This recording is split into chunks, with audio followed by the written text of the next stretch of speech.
Di video kali ini saya akan membahas fakta-fakta mengerikan krisis 2030 yang jarang dibahas oleh media. Soalnya kita ini nggak bicara soal resesi biasa loh. Ini adalah gabungan dari masalah utang negara yang membengkak, ketidakstabilan geopolitik, dan perubahan iklim yang dampaknya sudah mulai terasa. Kalau mainstream media itu biasanya cuma fokus ke harga BBM atau suku bunga, tapi sebenarnya ada hal-hal lain yang akan lebih menghantam kehidupan kita sehari-hari. Tujuannya bukan nakut-nakutin ya teman-teman, justru sebaiknya ini membuat kita jadi lebih awas dan mempersiapkan diri untuk menghadapi masa depan. Yang pertama adalah krisis kepercayaan terhadap mata uang kertas. Media mungkin membahas inflasi di mana harga barang naik, tapi mereka jarang bicara tentang krisis kepercayaan. Inflasi yang tidak terkendali, terutama yang didorong oleh utang global yang nyaris mustahil dibayar, ini bisa membuat masyarakat kehilangan kepercayaan kepada nilai uang kertas yang dikeluarkan oleh bank sentral. Jika masyarakat secara massal mulai berpikir, ini uang nanti nilainya akan turun lagi, bisa jadi mereka akan berhenti menabung dan berbondong-bondong menukar dengan aset fisik seperti emas, perak, atau bahkan komoditas yang bisa dimakan seperti beras atau gula. Kondisi ini akan memicu apa yang disebut dengan hyperinflation atau inflasi yang sangat tinggi. Nilai mata uang kalian bisa terjun bebas dalam hitungan minggu. Ini bukan lagi soal harga mahal, tapi soal fungsi uang sebagai alat tukar yang jatuh. Ketika orang lebih memilih untuk beli beras daripada segepok uang tunai, itu artinya sistem finansial sudah berada di ambang kehancuran. Parahnya, krisis kepercayaan ini juga bisa menjalar ke institusi perbankan. Jika kepanikan terjadi, maka bisa jadi banyak orang menarik simpanannya. Bank yang sehat pun bisa runtuh karena tidak ada bank yang sebetulnya menyimpan 100% uang nasabahnya dalam bentuk tunai ya. Karena mereka itu sebetulnya diam-diam memutar uang kita. Dampak sosial dan psikologisnya bisa jauh lebih parah daripada sekedar angka di laporan keuangan. Kemudian risiko yang kedua adalah kelaparan massal yang dipicu oleh biaya energi mahal. Krisis pangan yang dibahas media biasanya soal gagal panen akibat cuaca ekstrim. Tapi fakta yang lebih gelap adalah biaya energi yang melumpuhkan rantai makanan. Krisis 2030 diprediksi akan didorong oleh lonjakan harga energi karena apalagi transisi ke energi hijau atau yang berkesinambungan itu belum matang ya. Dan sumber daya tradisional semakin mahal. Kenapa ini mengerikan? Karena makanan modern itu sangat bergantung pada energi murah. Bayangin aja, biaya bahan bakar untuk traktor, terus biaya pupuk yang dibuat dari gas alam, biaya listrik untuk pendingin gudang, hingga biaya transportasi untuk mengirim hasil panen, semuanya akan naik gila-gilaan.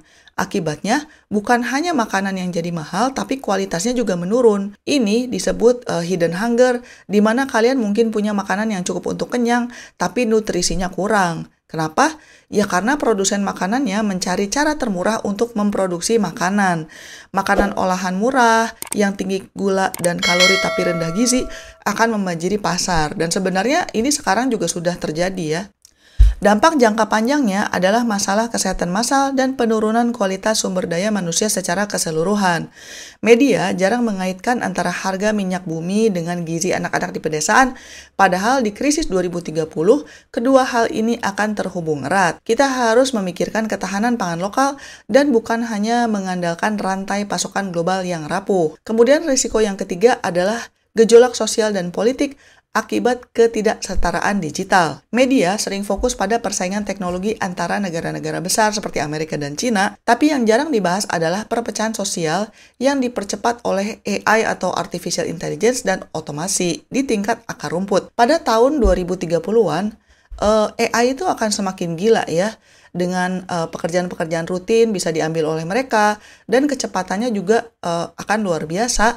Dan ini akan terjadi di berbagai hal, mulai dari bidang administrasi sampai supir. Ini akan menciptakan jurang baru, di mana mereka yang memiliki keahlian digital dan aset yang tidak bisa diotomatisasi, dan mereka yang kehilangan pekerjaan tanpa jaring pengaman sosial yang memadai. Jutaan orang bisa jadi pengangguran massal dalam waktu singkat. Ketidaksetaraan ini bukan hanya soal uang, tapi juga soal akses dan martabat. Para pengangguran baru ini akan merasa diabaikan oleh sistem. Mereka akan menjadi bahan bakar baru untuk gerakan populis yang ekstrim, bisa terjadi kekacauan sipil, dan juga konflik politik yang intens. Kemudian bisa jadi yang namanya demo besar-besaran itu akan makin banyak, dan biasanya ujung-ujungnya rusuh. Bahkan konflik vertikal dan horizontal juga berpotensi meletus karena frustasi ekonomi yang sudah akut. Intinya, disrupsi teknologi di 2030 itu bukan hanya ancaman bagi perusahaan, tapi juga ancaman serius untuk suatu negara. Ketika sebagian besar masyarakat merasa sistemnya tidak adil dan tidak ada harapan lagi, biasanya mereka akan berakhir menggunakan kekerasan dan anarki. Kemudian risiko yang keempat adalah perang cyber yang bisa melumpuhkan infrastruktur. Kita sering mendengar berita hacker mencuri data kartu kredit, tapi di 2030, ancaman cyber itu akan bisa menyerang infrastruktur suatu negara dari kelompok yang terorganisir. Bayangin aja, dalam hitungan jam, serangan cyber kalau terkoordinasi itu bisa melumpuhkan jaringan listrik di ibu kota, menghentikan sistem air bersih di beberapa kota besar, bahkan mengunci seluruh sistem perbankan. Ini bukan lagi soal uang yang hilang, tapi merupakan serangan yang bertujuan untuk melumpuhkan fungsi dasar kehidupan modern, menciptakan kekacauan massal, dan menjatuhkan suatu negara tanpa menggunakan peluru. Media jarang membahas detail ancaman ini karena memang kompleks ya, tapi bisa juga karena alasan keamanan nasional. Tapi, para ahli intelijen global sebetulnya sangat mengkhawatirkan hal ini. Ketergantungan kita yang tinggi pada teknologi digital justru menjadi titik lemah terbesar kita. Kalau krisis ekonomi dan sosial datang bersamaan dengan serangan cyber yang melumpuhkan infrastruktur, negara itu bisa runtuh loh. Bayangin aja, nggak ada air bersih, tidak bisa transaksi bank, nggak ada listrik, jadi nggak ada lampu, dan semua bisa panik. Kehancuran ekonomi hanya tinggal menunggu waktu. Risiko yang kelima adalah efek domino kegagalan hutang di negara berkembang. Media biasanya fokus pada utang Amerika, Eropa, atau Cina. Tapi yang paling rentan dan bisa memicu efek domino justru adalah utang negara-negara berkembang yang membengkak. Banyak negara berkembang mengambil utang dalam jumlah besar. Ketika krisis global datang, nilai mata uang lokal mereka anjlok, sementara utang mereka yang mayoritas dalam US dollar atau mata uang kuat lainnya tiba-tiba melonjak berkali-kali lipat. Mereka akan kesulitan, bahkan mustahil membayar utang tersebut. Akibatnya jadi gagal bayar. Kalau hanya satu atau dua negara yang gagal bayar mungkin masih oke lah ya. Tapi krisis 2030 diprediksi akan memicu gelombang bangkrut di banyak negara sekaligus. Ini akan melumpuhkan perdagangan global, menenggelamkan bank-bank internasional yang biasa memberi pinjaman, dan juga mengirimkan gelombang kejut yang bisa menarik ekonomi negara maju ke dalam resesi yang lebih dalam. Ini adalah fakta mengerikan yang jarang disuarakan teman-teman, karena media di negara maju cenderung ini menganggap sebagai masalah di negara lain. Tapi sebetulnya ekonomi global itu saling terhubung.